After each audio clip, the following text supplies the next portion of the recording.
What is going on, y'all? I just got done training, so sorry I'm all sweaty, but it's been a while since I've done a training tip video, so I want to throw one of those out there real quick.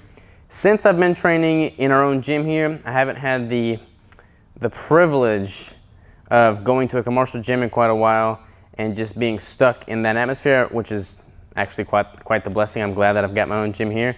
But when I would go to those commercial gyms, I would pick up on a bunch of just general mistakes people would make, and like, I don't see that all the time now since I'm here at my own gym, but I feel like it would be worthwhile for anybody, especially that's just starting out training, that has probably watched other people train, picked up on things that they've seen other people do, and then kind of form bad habits. There are a lot of good things that you can learn from watching other people. There's also a lot of bad things that you can learn from watching other people.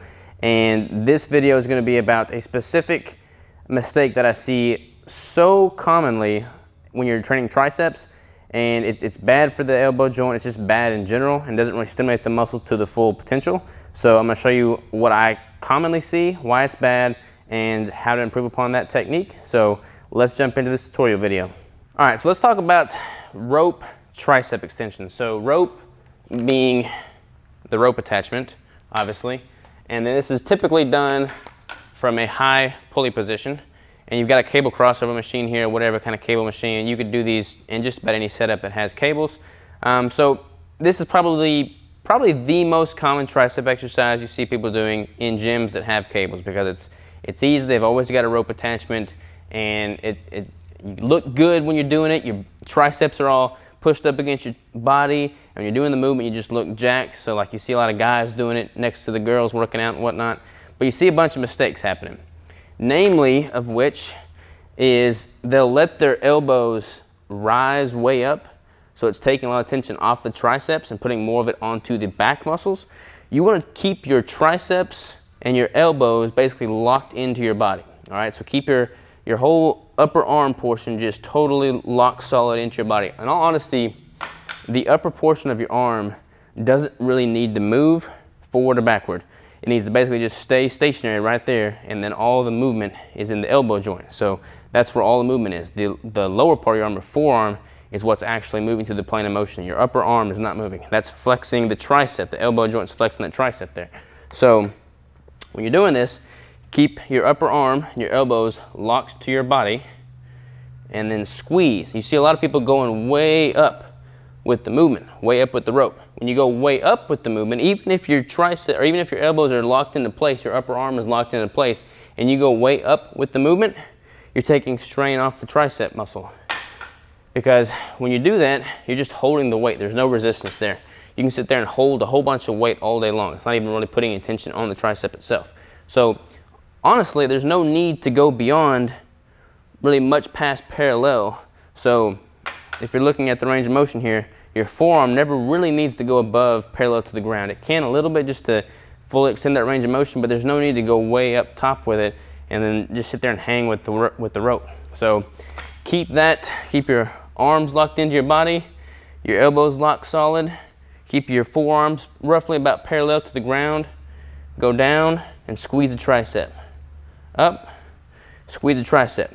Another mistake you see a lot of people doing is they'll put the weight way down there, make it super heavy, and then since they can't perform with that much weight like properly, it winds up becoming more of a push press than a tricep extension. So you see people basically way on top of the weight like this and just pushing down. It's more like a close grip tricep press than it is a cable extension, so you don't want to do that either. You can work the muscle with that, but you're not really going to be getting the full range of motion. The form is crap. Just not the most effective way to stimulate the muscle. If you really want to dial it in and fully contract the muscle to the full potential, don't risk injury, and just maximize the training, let me show you what you got to do. Go to a weight that provides resistance, enough resistance to get the contraction and the stimulation, but isn't going to sacrifice form at all.